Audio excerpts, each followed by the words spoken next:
Dans cette vidéo, on va voir ce que sont les cardinalités ainsi que la ligne Other dans les rapports sur GA4 et comment éviter ça. Tout d'abord, qu'est-ce qu'une cardinalité? C'est un nombre de valeurs uniques attribuées à une dimension. Par exemple, un appareil peut prendre jusqu'à 3 valeurs uniques. Pourquoi? Parce qu'il y a les ordinateurs, les tablettes et les mobiles. La cardinalité est donc de 3 et on peut dire que c'est une cardinalité qui est faible. Contrairement aux cardinalités qui sont élevées, et on considère une cardinalité élevée quand la valeur unique dépasse le nombre de 500 par jour. Donc les problèmes, c'est que cela augmente considérablement le nombre de lignes dans un rapport. On atteint donc la limite de lignes, ce qui entraîne ce qu'on appelle une condensation des données, et ça crée une ligne Other dans les rapports, et c'est justement ce que l'on cherche à éviter. Donc par la suite, on va voir comment on retrouve différents cas de cardinalité élevée et comment s'en défaire pour avoir des rapports qui soient propres et cohérents. On peut retrouver des cardinalités élevées dans différents contextes. Si on utilise une dimension personnalisée pour un identifiant unique, c'est pour ça qu'on utilise plutôt la fonction UserID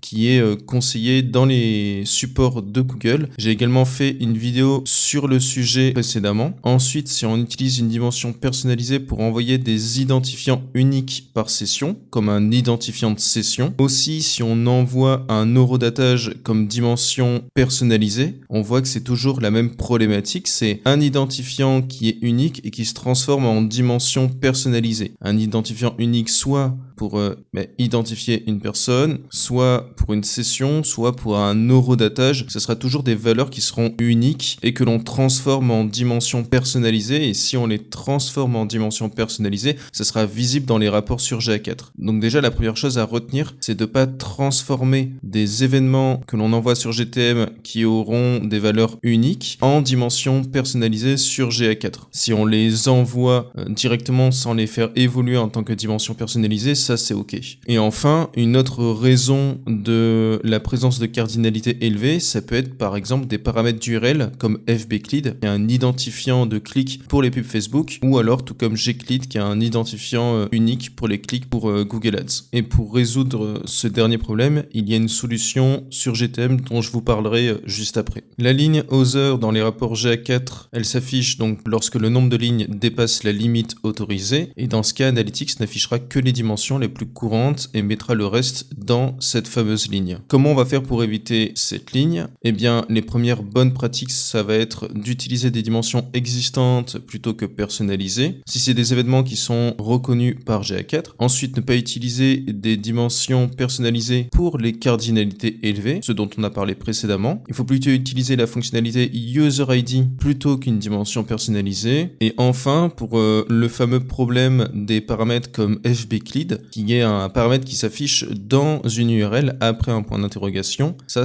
a des valeurs uniques puisque chacun des utilisateurs qui cliquera sur une annonce Facebook va générer une URL différente à chaque fois puisque les paramètres d'URL seront différents vu que c'est un identifiant de clic. Et ça, on peut l'exclure dans les paramètres dans GTM avant l'envoi sur GA4. Pour ça, comment on fait? Je vais vous montrer. On va directement ici dans GTM. Là, je suis dans variable. Ensuite, on va faire nouvelle variable et ici, on va cliquer sur le Lego. On va aller dans la galerie des modèles qui est présente en haut à droite et ici, on va taper trim query. Moi, je l'ai déjà ajouté, mais vous pouvez directement l'ajouter en cliquant sur le bouton bleu. Il y aura sans doute marqué ajouter à la galerie. Une fois que ça c'est fait, on va revenir en arrière et ici, on va aller dans la liste des variables qui sont disponibles et on va sélectionner trim query qui est maintenant visible. Une fois qu'on a sélectionné cette variable, on va choisir dans target URL page URL puisque nous, notre but, c'est de pouvoir cleaner les URL qui ont des paramètres avec des valeurs uniques. C'est tout le but de cette extension. Ici, on va laisser query. Ici, on va laisser blacklist puisqu'on peut mettre whitelist ou blacklist. Donc whitelist, ça fait l'inverse, c'est-à-dire qu'on va garder que certaines URL, mais ça peut poser beaucoup plus de problèmes par la suite. Donc nous, on va rester sur blacklist, comme si on excluait les paramètres présents dans les URL. Ici, on va ajouter une ligne et ici, on pourra mettre par exemple FBCLID et on pourra rajouter également d'autres paramètres. Si dans vos rapports, vous avez énormément de paramètres avec des valeurs uniques, c'est ici qu'il faudra les ajouter. Pour ce qui est des valeurs à faible cardinalité, comme je pense aux paramètres UTM, ça n'a pas de sens de les exclure, puisqu'on a tout intérêt à les garder, mais en tout cas pour des valeurs uniques, vous pouvez les renseigner directement ici. Une fois que ici vous avez rajouté les paramètres que vous souhaitez, vous pouvez en avoir 1, 5, 10 ou plus. Vous pouvez ensuite ici nommer la variable. Par exemple, si je mets voilà exclude query, je vais faire enregistrer. Et ensuite, dans les balises, on va aller dans la balise Google. J'ai également fait une vidéo sur le sujet sur la nouvelle balise Google. Et ensuite, ici dans configuration de la balise, on va aller dans paramètres de configuration. Ici, on va pouvoir ajouter un paramètre. Et dans ce paramètre, on pourra marquer page underscore location. C'est la localisation de la page. Ça, c'est des paramètres qui sont envoyés automatiquement sur GA4. Et nous, notre but, c'est d'écraser en fait ces paramètres pour qu'on puisse enlever les paramètres FBCLI de l'URL et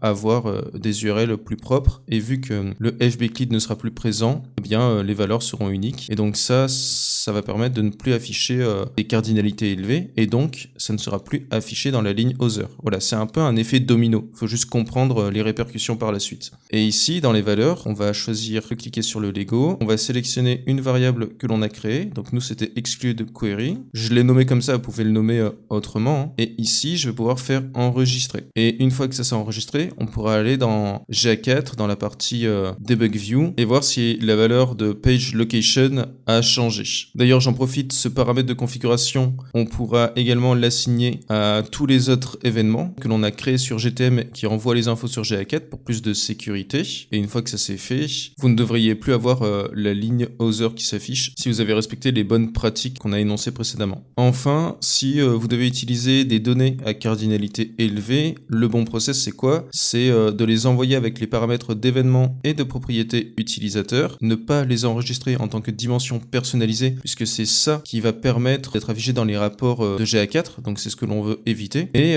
utiliser ces données dans BigQuery si vous êtes de plus en plus à l'aise après avec les requêtes SQL, puisque l'intérêt aussi c'est par exemple de pouvoir voir un chemin précis d'un utilisateur spécifique et pour ça on va se servir de la fonctionnalité User ID jouée dans BigQuery et dans les rapports de Looker Studio, mais pas dans les rapports de GA4 pour éviter cette ligne là et que les rapports soient floués. Si vous avez aimé cette vidéo, n'hésitez pas à me soutenir en la likant. Si vous avez des questions, vous pouvez les mettre dans les commentaires ou alors me contacter directement sur LinkedIn. Je mets un lien de mon profil LinkedIn dans la description. Je mets également un lien vers le Notion qui résume tout ça par écrit. Comme ça, vous pouvez suivre les étapes à tête reposée. Et puis, je vous dis à bientôt.